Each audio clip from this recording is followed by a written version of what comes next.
ఆరాధించడం వేరు, పురుషులుగా ఆరాధించడం వేరు. మీకు అందరికీ తెలుసు, అయ్యారు చెప్పి ఉంటారు, దేవుణ్ణి సంబోధించేటప్పుడు మనం పురుషులుగానే సంబోధిస్తాం. దేవుడు అనబడగానే దేవుడు పురుషుడు కాదు, స్త్రీ కాదు, ఏ లింగము కానివాడు దేవుడు. కాకపోతే మన గుర్తింపు కోసం వీళ్ళిద్దరిలో ఎవరు ముందు అంటే పురుషుని దేవుడు ముందు చేశాడు కాబట్టి, పురుషుడే అధికుడు కాబట్టి దేవుడు కూడా పురుషునిగానే పిలుస్తుంటాం.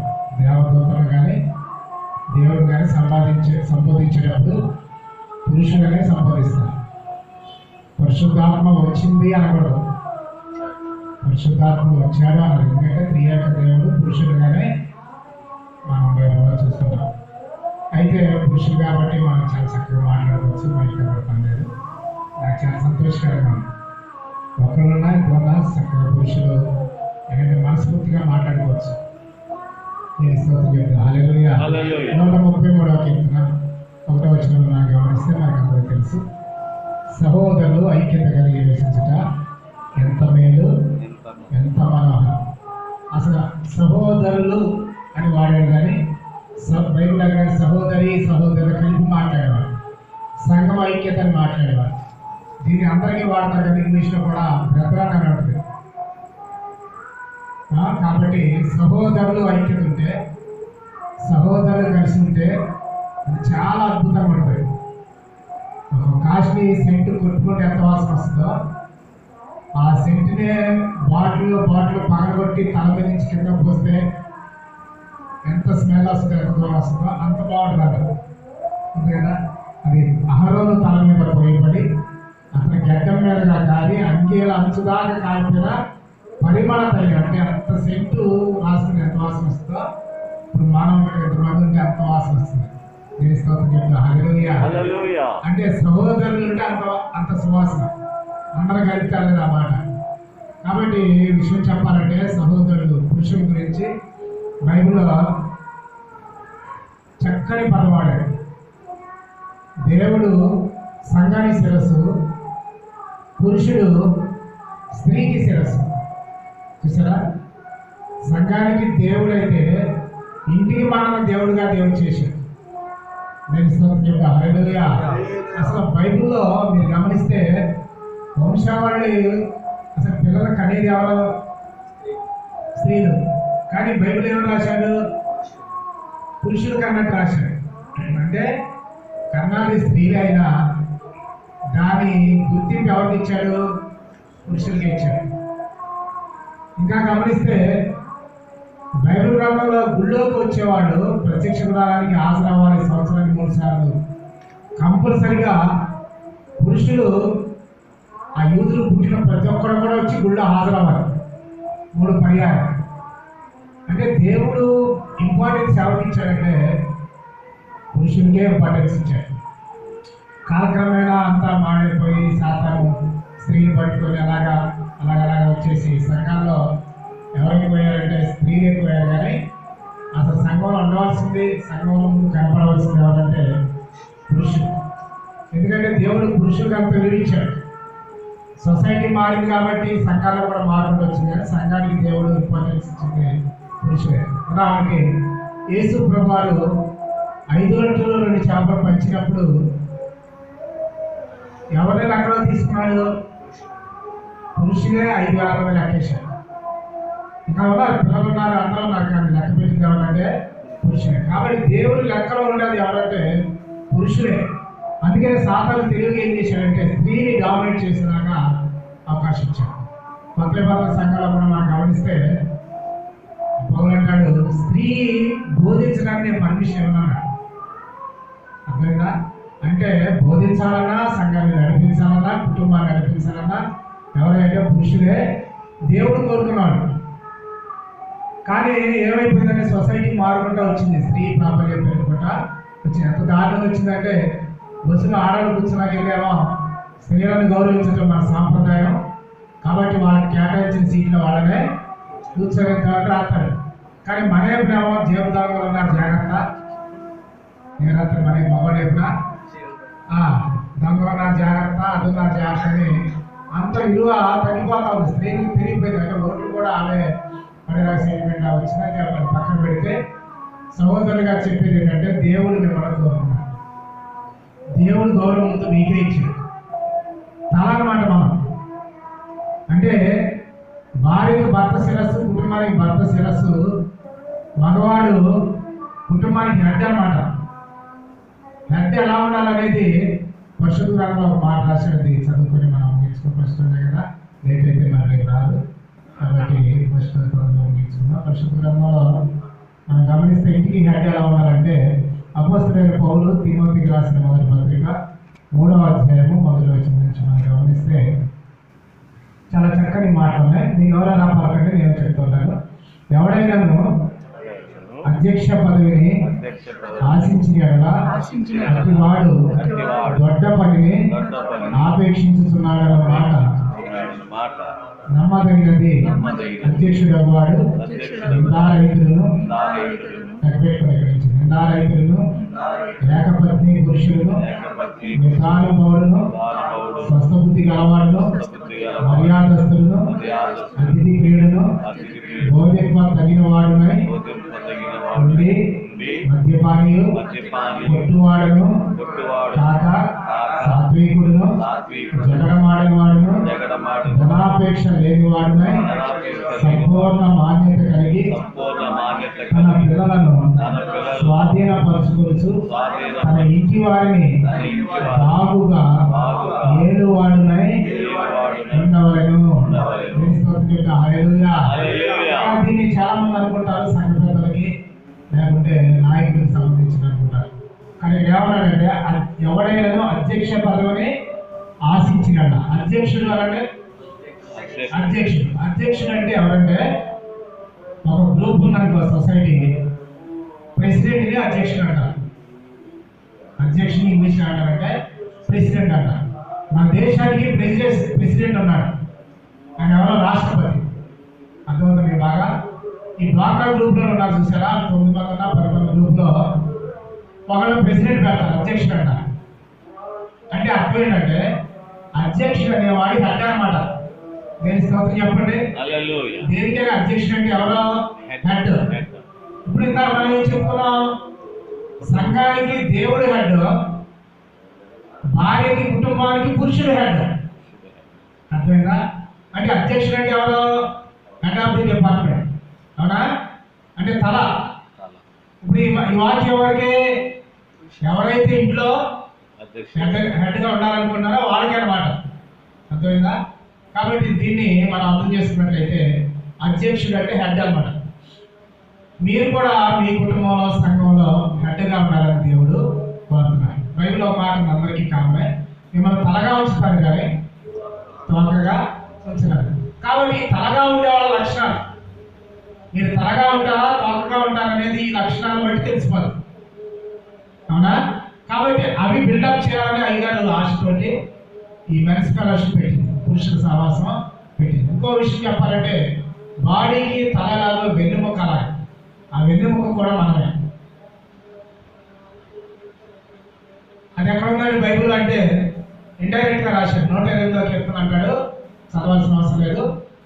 నీ లోగిట నీ భార్య ఫలించు ద్రాక్షవల్లి వలె ఇప్పుడు లోగిట అంటే అర్థం ఏంటంటే వాళ్ళు పందిరేస్తారు, ద్రాక్ష చెట్టు తీగను దాని మీదకి ఎక్కిస్తారు. ఇప్పుడు పందిరి ఎలా ఉందో తీగ కూడా అలాగే పాకుద్ది. అర్థమైందా? అలాగే పురుషులు కూడా ఆ పందిరితో పోల్చాడంటే మన నడుము తిన్నగా ఉంటే వెన్నెముక బాడీ నిలబడుతుంది. వెన్నెముక ఉండిపోయిందనుకో ఆ బాడీ కూడా ఉండిపోతుంది. అలాగే కుటుంబం కూడా ఉండిపోతుంది. అంటే అర్థమేంటి? మనమే మెయిన్, పురుషుడే వెన్నెముక, పురుషుడే తల. ఇలాంటి వ్యక్తికి ఉండాల్సిన లక్షణాల గురించి త్వరగా మనం చెప్పుకునే లెక్క పెట్టుకున్నాం కదా. మొట్టమొదటి ఏంటంటే లక్షణం, ఇంటికి హెడ్ ఉండాలన్నా మనం ఉన్నత పరిస్థితిలో ఉండాలన్నా నెంబర్ 1 నిందారహితులుగా ఉండాలి. ఎలా ఉండాలి? నిందారహితులుగా ఉండాలి. మీరు గమనించండి, మనకు ఒక ఈగో ఉంటుంది పురుషుడికి. ఎవరైనా ఏ రీతి చూపిస్తే తట్టుకోలేదు. అవునా? చెప్తున్నానంటే ఎవరో మనం ఏదైతే చూపించినాక మనం ఉండకూడదనే దేవుడు కోరుతున్నాడు. మనం ఏమనుకుంటామంటే ఎవరు చూస్తున్నాడని అనుకుంటాం. మీకు అందరికీ తెలుసు, ఇక్కడ పెళ్లి కాని పిల్లలు ఉన్నారు, పెళ్లి అయిన ఉన్నారు. యోసేపుని ఎవరు నిర్ణయలేడు, ఎందుకంటే అర్థం మధ్య రహస్యంగా జరుగుతుంది డిస్కషన్. అవునా? ఆమె అతన్ని ఒంటరిగా కలిసినప్పుడు చెబుతుంది, కానీ ఆయన ఎవరు చూశాడు? దేవుడు చూశాడు. నేను నా దేవుని ఎదుట ఎలాగూ నేను ఈ దుష్కార్యాన్ని చేయగలను అంటే మనుషులు నిందించబోయే దేవుడు నన్ను నిందిస్తాడేమని దేవునికి భయపడ్డాడు ఆయన. నేను స్తోత్రం చెప్తా. హల్లెలూయా. అంటే ఎప్పుడు మన మనసులో ఉండాలంటే ఎవరి చేత వేరేది చూపించుకునే పరిస్థితిలో మనం ఉండకూడదు అనేది మన మైండ్లో ఉంటే ఆటోమేటిక్గా ఆ కుటుంబం చక్కగా ముందుకే వెళ్తుంది. కాబట్టి మీరు గుర్తుంచుకోవాల్సింది ఏంటంటే ఎవడో మనల్ని వేరేది చూపించుకోండి. మన చేతలో కానీ, మన క్రియలో కానీ, మన మాటలో కానీ. అసలు ఒక్కొక్కడు ఉంటారండి నిజంగా ఎవరు కూడా ఏదైతే చూపించలేదు. వాళ్ళ మాట కరెక్ట్గా ఉంటుంది, వాళ్ళ క్రియ కరెక్ట్గా ఉంటుంది. ఆ పొజిషన్లో మనం ఉండాలని దేవుడు కోరుతున్నాడు. ఆ స్టాండర్డ్కి మనం వెళ్తాం. యోసేపు యొక్క స్టాండర్డ్కి మనం ఎవరు వేరేది చూపించాలని మనం ఉండకుండా మనం జీవిస్తుంది చాలా బాగుంటుంది. ఇక్కడి నుంచి ట్రై చేయండి. అంటే ఈ లక్షణాలు ఒక్కొక్కటి మనం ట్రై చేసుకుంటూ వెళ్తే ఒక రోజు దీని రిజల్ట్ చూస్తాం. అయ్యగారు ప్రారంభించింది ఇప్పుడు కనిపించదు. ఇది చాలా కష్టమైన విషయం. సాతాను కుటుంబ వ్యవస్థలో ఉండాల్సిన వెన్నెముక లాంటి పురుషుల్ని వారి లెక్కలో లేకుండా చేశాడు. దేవుడు కోరుకున్న పురుషుల్ని పక్కన పెట్టించేసి తర్వాత వచ్చిన బలహీనమైన ఘట్టాన్ని ముందు పెట్టించాడు. సాతాను టెక్నిక్. మనం కనుక స్ట్రాంగ్గా ఉంటే ఎంత బాగుంటుందో ఇక్కడి నుంచి మీరు ట్రై చేద్దాం. ఒకటి నిందాలైతే కూడా. రెండవది ఎలా ఉండాలి? పురుషుడు ఏకపత్ని పురుషుడు. అర్థమైందా మీకు? ఏంటది? ఏకపత్ని పురుషుడు అంటే దేవుడు ఆదాముని అమలు చేసి ఆయన పక్కన ఎముకలోనే ఒక స్త్రీని తీసేశాడు. తెలుసు కదండి, ఎముకను తీసేశాడు. అసలు మామూలు విషయం చెప్పాలంటే సాతాను గారి యొక్క టెక్నికే కానీ దీని స్తోత్రం చెప్తా. హల్లెలూయా. బయట నాకంటారేమో ఒకళ్ళే ఆడలేకపోతున్నారు అంటే ఒకళ్ళే తిన్నగా తృప్తిపరచలేకపోతున్నారు. కానీ సాతాను ఏదో పక్క చూపులు చూపిస్తూ ఉంటాడు. దేవుడు ఏమన్నాడు? ఏకపత్ని పురుషుడిగా ఉండాలని చెప్పాడు. ఆ అమ్మాయికి ఆయన మీద అనుమానం అంటారు. నేను చెప్తుంటా, ఇంటి ఎప్పుడో వెళ్ళాల్సి వచ్చింది పుట్టింటికి, కానీ వెళ్ళలేకెళ్ళింది కానీ అంటే ఫోన్ చేశాడు. ఇంకా అక్కడ ఇంటికాడే ఉన్నా. మంచిది. ఒకసారి వంటగదికి వెళ్ళాను. వెళ్ళాను అంటే ఒకసారి మిక్సీ ఆన్ చేయాలి. మిక్సీ ఆన్ చేశాడు. రూమ్ అందా ఉన్నాడు ఇంటికాడ అనుకుంది. మరి సాయంత్రం ఫోన్ చేసి మిక్సీ ఆన్ చేయమంది. మళ్ళీ తెల్లారి పొద్దునే ఫోన్ చేసి మిక్సీ ఆన్ చేయమంది. తెల్లారి సాయంత్రం కూడా ఫోన్ చేసి మిక్సీ ఆన్ చేయండి. ఇక మూడో రోజు చెప్పా పెట్టకుండా వచ్చేసింది. వచ్చేసి చూస్తే వరండాలో పిల్లడు ఆడుకున్నాడు. ఎలా డాడీ ఏంటంటే ఇప్పుడే మిక్సీ పట్టుకుని బయటికి వెళ్ళాడు మమ్మీ అంట. అంటే అర్థం ఏంటి? ఇది ఎక్కడ పెడితే అక్కడ మిక్సీలో ఆన్ చేస్తున్నాడు. మిక్సీ పాడవుద్దా బాగుంటుందా? బండ్లు బోరుకొస్తున్నాయా లేదా? అండి బలంగా 60 సంవత్సరాలు 70 సంవత్సరాలు ఉండాల్సిన మగవాళ్ళు బలహీన పడిపోతున్నారు. ఆడవాళ్ళే బలంగా తిరుగుతున్నారు. కారణం ఏంటో తెలుసా? ఈ యొక్క పాపం అనేది మనిషిలోకి అంటారు. ఏకపత్ని పురుషుడు అన్నిటికీ సేఫ్టీయే. దేని స్తోత్రం చెప్పండి. హల్లెలూయా. అన్నిటికీ కూడా ఆరోగ్యకరమైందే. బైబిల్ ఒక్క మాట కూడా మనకు నష్టం కలిగించే చెప్పదు. అవునా? ఎన్ని కుటుంబాలు పాడైపోతున్నాయో. ఆ తెలివితేటలేదో ఆ కష్టం ఏదో ఏకపత్నిగా ఉండి చేస్తే మన బలం మనకుంటుంది, మన శక్తి మనకుంటుంది, దేవుడు మనల్ని మెచ్చుతాడు. అవునా? తేడా ఉన్న కుటుంబాలు ఎక్కడైనా దెబ్బతున్నాయి. భక్తులుగా మనం చెప్పుకున్నాం, కానీ తేడా వచ్చిన చోట ఎంత ఇబ్బంది పడిందో మీరు చూశారు. దావీదు చేయరాని తప్పు ఒకసారి చేశాడు, మీకు తెలుసు కదండి. జీవితకాలం బాధపడ్డాడు. ఆయన పరుపు తేలిపోయేదాకా ఏడవలసిన పరిస్థితి వచ్చింది. పాపం చూడటానికి అందంగా ఉంటుంది, చేసేటప్పుడు ఆనందంగా ఉంటుంది, చేసేసాక ఆవేదన మిగులుతుంది. కాబట్టి మనం ఎలా ఉండాలి? పురుషులు ఏకపత్ని పురుషులుగా ఉండాలి. నిందారహితులుగా ఉండాలి.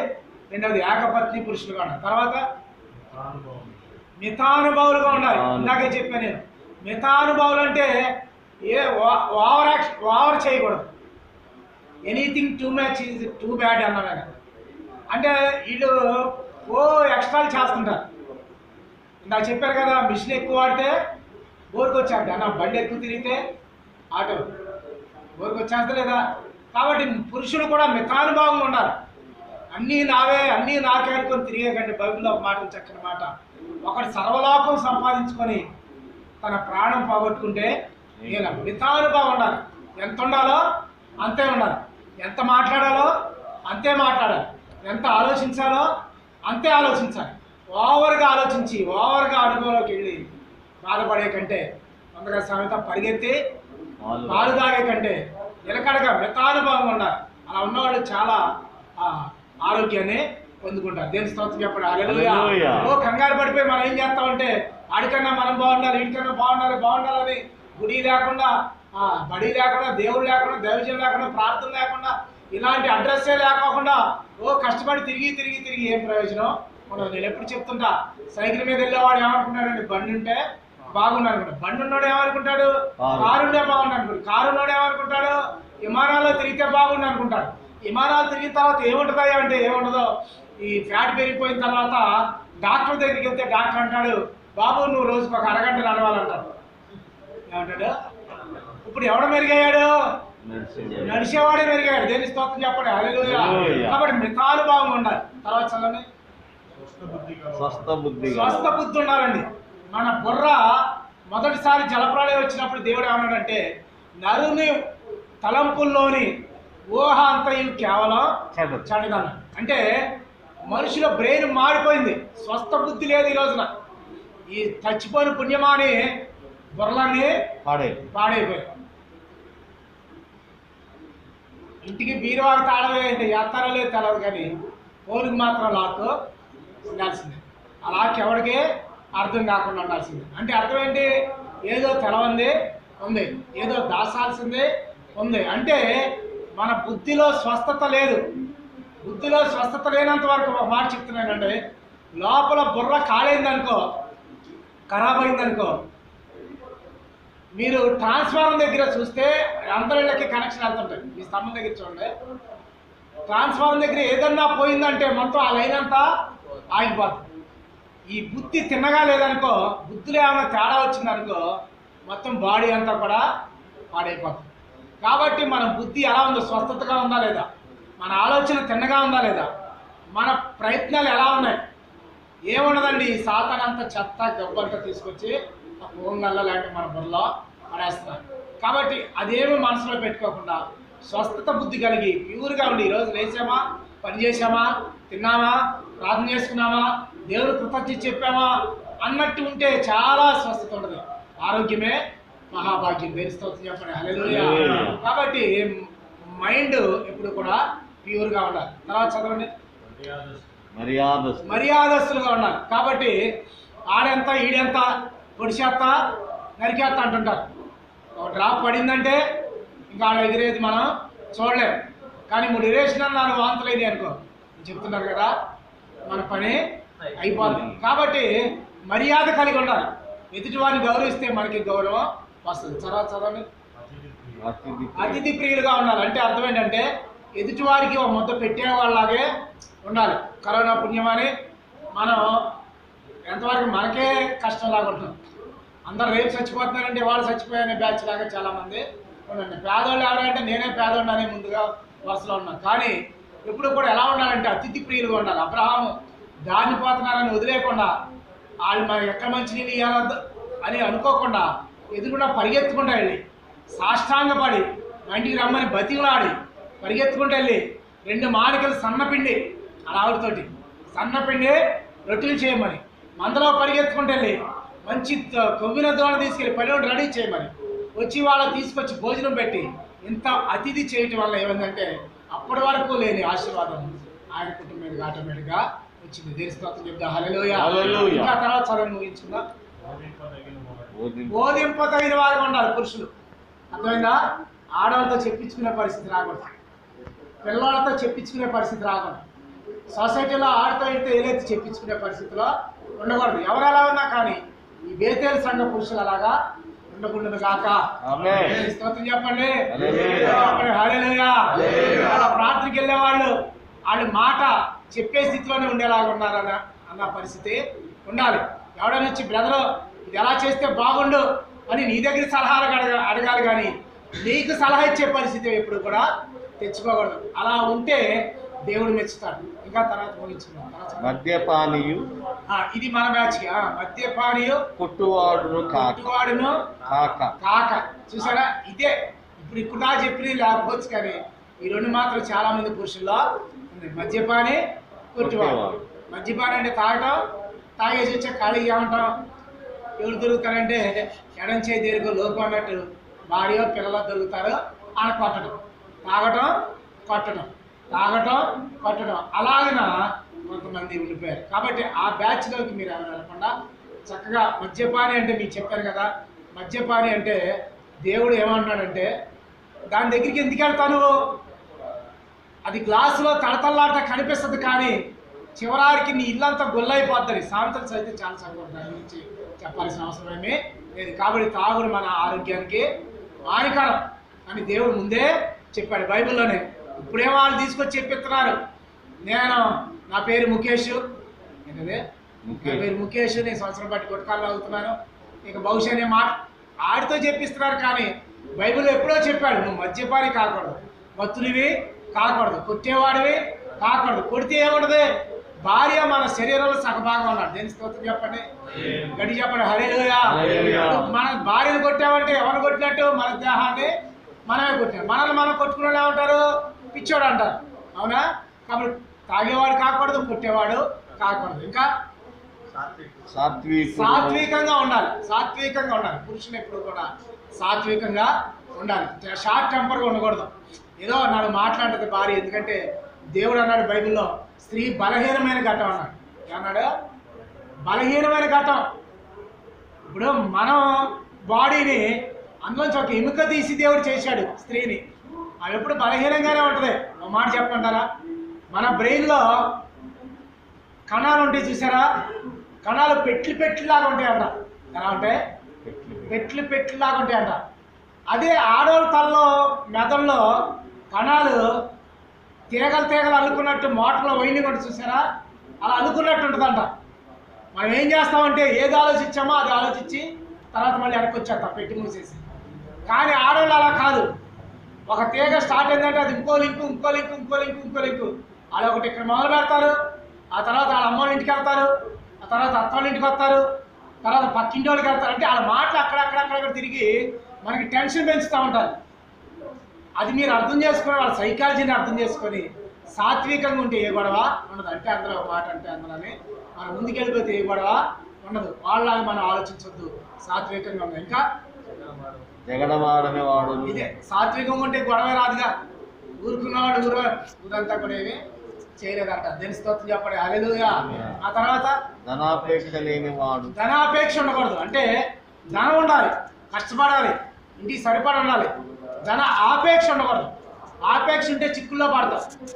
డబ్బులు ఎక్కువ సంపాదించాలంటే ఏం చేస్తామంటే పేకాటలాడటం, కోడి పందాలు ఆడటం, ఇంకా అంటే అడ్డదారులు దొక్కడం ప్రయత్నిస్తారు, చిక్కుల్లో పడతారు. మన డబ్బు కాంది, మనదే మనకి నిలబట్టలేదు, మన కాంది మనకి ఎలా నిలబడుతుంది ఆలోచించింది. తర్వాత సంపూర్ణ మాన్యత కలిగి తన పిల్లలను స్వాధీనపరచుకుంటూ తన ఇంటి వారిని బాగుగా ఏలాలి. దేని స్తోత్రం చెప్పండి, హల్లెలూయా. కాబట్టి ఇంటిని ఏలాలని దేవుడు మిమ్మల్ని కోరుతున్నాడు. అసలు ఫస్ట్లో ఏమన్నాడంటే దేవుడు ఆదాము చేసినప్పుడు ప్రపంచాన్ని ఏలమన్నాడు. ఏమన్నాడు, భూమిని ఏలమన్నాడు, జంతువులు ఏలమన్నాడు. చివరికి ఇప్పుడు ఏమన్నాడంటే కనీసం ఇంటినైనా ఏలమన్నాడు. ఏలే స్థితిలో మీరున్నారు. ఎమ్మెల్యేలు ఎంపీల కంటే, రాష్ట్రపతి ప్రధానమంత్రి కంటే గొప్ప బాధ్యత దేవుడు మీ మీద పెట్టాడు. నీ కుటుంబాన్ని పరిపాలించే బాధ్యత దేవుడు మీకు ఇచ్చాడు. కాబట్టి అది చాలా గొప్ప భాగ్యం. కాబట్టి కుటుంబాన్ని ఏలటం, కుటుంబాన్ని కంట్రోల్ పెట్టుకుంటూ ఉన్న సంతోషం, సంతృప్తి ఇంకెక్కడ ₹1,00,00,000 ఇచ్చినా కూడా అది మీరు గమనించి చాలామంది డబ్బున్న వాళ్ళు ఉంటారు, కానీ పిల్లల మాట ఉంటారు, వాళ్ళు కూడా సమాధానం ఉండదు. కాబట్టి అలాంటి స్థితిలో మీరు ఉండకుండా చక్కగా ఈ లక్షణాలు కలిగి, సహోదరుల ఐక్యత కలిగి, చక్కగా నివసించి మీరు ఈ సంఘానికి అలాగే ఈ గ్రామానికి మంచి పేరు తీసుకొచ్చేలా ఉంటారని ఆశిస్తున్నాను. దేవుడి మాట దీవించను గాక. చిన్న ప్రార్థన చేస్తాను. తల వంచి కళ్ళు మూసుకోండి. చిన్న ప్రార్థన చేస్తాను. స్తుతి స్తోత్రం. హల్లెలూయా హల్లెలూయా హల్లెలూయా హల్లెలూయా హల్లెలూయా స్తోత్రం స్తోత్రం హల్లెలూయా హల్లెలూయా హల్లెలూయా హల్లెలూయా. మహాపరిశుద్ధుడా, మహోన్నతుడా, మహాగణుడా, గొప్ప దేవ, సర్వాశీర్వాదములకు కారణభూతులైన దేవా, ప్రార్థనలకు ఇచ్చేవాడా, స్వస్థపరచు దేవా, మీ ఘనమైన అతి పరిశుద్ధమైన నామాన్ని ఈ సాయంకాలం వేళ మీ దాసులకు శక్తులు గారితో కలిసి మిమ్మల్ని ఆరాధించే భాగ్యం ఇచ్చినందుకు వందనాలు తండ్రి. సహోదరులుగా మేము కలవటం ఎంతో సంతోషకరంగా ఉంది ఆయన. ఆ సహోదరులని పురుషుడిని మీరు తలగా ఉంచారు, పురుషుడిని మీరు వెన్నుముక్కగా ఉంచారు, పురుషుడిని అధ్యక్షుడిగా ఉండాలని కోరుకున్నారు, పురుషుని ఏలే స్థితిలో ఉండాలని కోరుకున్నారు. సాతాను కాలక్రమేణా నాయన మా కుటుంబాలు పాడు చేసి ఆయా స్త్రీ ఏలుబడిలోకి తీసుకొచ్చారు. యజబేలు వంటి ఆత్మనైనా ప్రపంచం మీద ఉంది. ఆయా స్త్రీ లోలతనైనా బయలుదేరింది. కాబట్టి అలా కాకుండా మీరు ఎలా కోరుకున్నారో ఏలే స్థితిలోనే మేము ఉంటానికి సహాయం చేయండి. ఆయా పురుషులకు ఉండాల్సిన లక్షణాలన్నీ కలిగి ఉంది. ఆయా మేము మంచి ఆయా సాక్ష్యాన్ని పొందుకోవడానికి సహాయం చేయండి. మిమ్మల్ని సంతోషపరిచి మా కుటుంబాన్ని ఆయా తండ్రి దీవెనకరంగా మీరు నిలబెట్టే స్థితిలో ప్రతి ఒక్కరిని మీరు ఉంచమని యేసయ్య అతి పరిశుద్ధ నామాన్ని బట్టి అడిగి వేడుకొంచున్నాను మా తండ్రి.